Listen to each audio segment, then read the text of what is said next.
The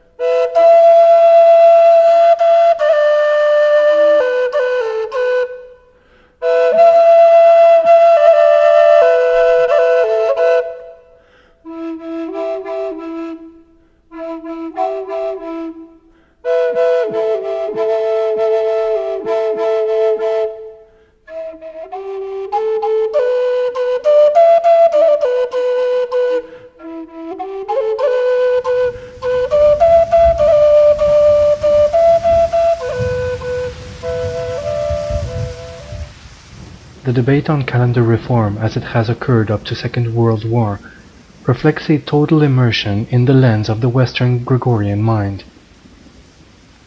The argument that calendar change is a threat to religion is posed only by the religion whose calendar is the object of the calendar reform debate. That the accident of history placed the Vatican's calendar as the world standard only hardened the position of its defenders.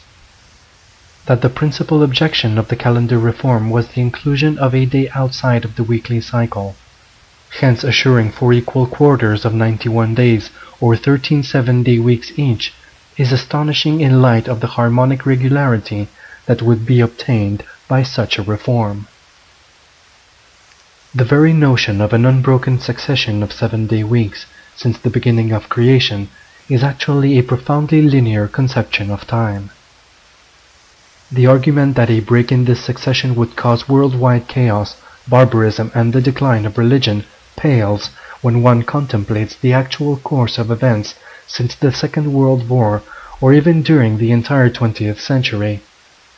Never has there been more war, more violent death, and the proliferation of more weapons of mass destruction than any other time in history. Could this be because the human populace is in the grip of a calendar whose actual measure defies harmony, and whose proponents have safeguarded its reform by regulations which defy the possibility of any real reform? In 1956, the Economic and Social Council of the United Nations adjourned the debate on the matter of the calendar reform indefinitely. The cumulative inertia of the dogma of the Gregorian calendar held sway, and with it, the dominance of the civilization which had grown up in its shadow. We must assert that the concept of an unbroken succession of the weekly cycle is a Western provincialism. The notion of the 7-day week is not shared by the calendars of many other civilizations and cultures. Are we to say that the only true way is that of the 7-day week, in unbroken succession as maintained by the Gregorian calendar? No, for this would be to fall into a type of chauvinism and imperialism by which the Gregorian calendar came into prominence in the first place. While the debate on reform of the Gregorian calendar, the world civil calendar, had fallen dormant, the problems of the Cold War only increased, compounded by the impended path of global industrialization. The result was not only the escalation of nuclear terror, but the negative effect of unbridled industrialism on the global environment. In such a complexity of social and technological forces, calendar reform seemed remote and irrelevant. In 1987, a book called The Mayan Factor was published. For the first time, a comprehensive effort had been made to understand the system of thought produced by the ancient Maya of Central America, which was focused on a calendrical mathematics and astronomy that was unique to the history of the Earth. By the process of history, this book could only have been produced when it was, for only by this time was enough known of the ancient and contemporary indigenous Maya. The later Maya civilization was crushed by the Spaniards in the 16th century. In 1562, a Catholic priest, Bishop de Landa, burned all the books he could find, and smashed as many sculptures and works of art as he could, while he had the great pyramid temples of the Mayan pilgrimage center of Izamal taken down stone by stone, to be reused for the construction of Christian churches and cathedrals. The auto da fe of Bishop de Landa caused him to be called back to Europe to report to his superiors. In 1572, the very year Gregory XIII came to power and called for the calendar reform 10 years hence, Bishop de Landa published his book on the knowledge of the Maya, who he had either destroyed or converted. Apart from Bishop de Landa's book, knowledge of the ancient Maya was now left to time and the jungle, awaiting discovery centuries later by teams of archaeologists who would try to piece together the forgotten story.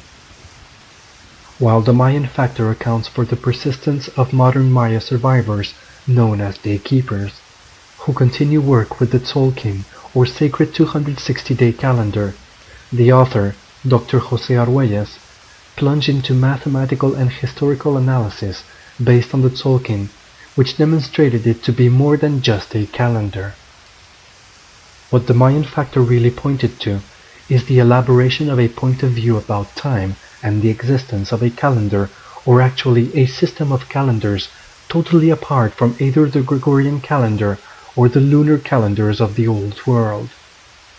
Indeed, according to a contemporary Mayan thinker and ceremonialist, Humbat's Men, the Maya actually operated with at least 17 calendars in the prime of their civilization, 1300 years ago.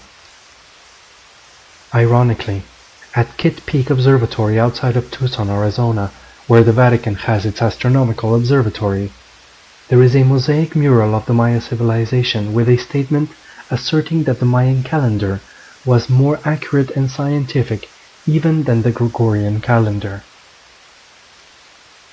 Knowing nothing whatsoever about the earlier efforts at calendar reform, Argüelles' first conclusion drawn from discovery of timing frequencies was to change the calendar. Instinctively, he knew that the 13-month 28-day calendar was the appropriate solution, as well as the first step to be taken by the human race to conform again to natural cycles and thus save itself and its biosphere from destruction. From knowledge of the different Mayan calendars, they also knew that the Maya possessed a 13-moon calendar, the Tun-uk, or moon count. Following the Chilambalam prophetic tradition of the Maya, and in accord with the Helaical rising of Sirius, the synchronization or New Year's date of the new calendar was set at July 26. With the 13-moon calendar as the basis of his investigation, Argüelles, already a whole systems thinker, had identified the unique Mayan vigesimal mathematical system with the mathematics of the fourth dimension, the cause of a radical revisioning of the modern physics of time.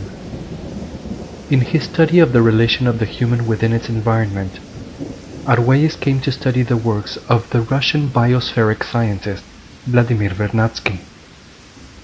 It was in Vernadsky's final work, Problems in Biogeochemistry 2, 1944, that Argüelles found what he was looking for, a statement confirming Argüelles' perception that modern Gregorian science had totally misperceived the nature of time by applying the matrix of space as measures of time, thereby obscuring altogether the actual nature of time. In other words, time is a dimension totally apart from space, and according to Vernadsky, from the point of view of time, space is an infinitely locatable point. On this basis, Argüelles was able to write a treatise on time viewed from its own dimension, published as The Call of Pakalvotan in 1996. The conclusion to this text considers what Vernadsky calls the biosphere-noosphere transition from the perspective of the analysis of the fourth-dimensional timing standards.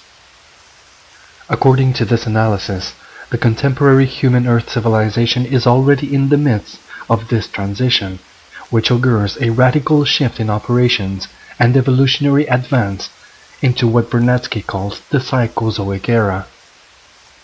Argüelles was convinced that the 13-moon calendar change was the most intelligent and only peaceful way for humanity to change its frequency and participate positively in this climatic evolutionary change.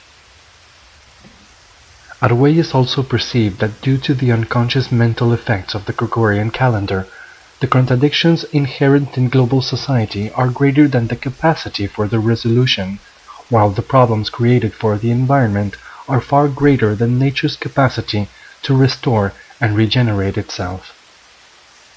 Something dramatic had to happen. From this was born the World 13 Moon Calendar Change Peace Movement.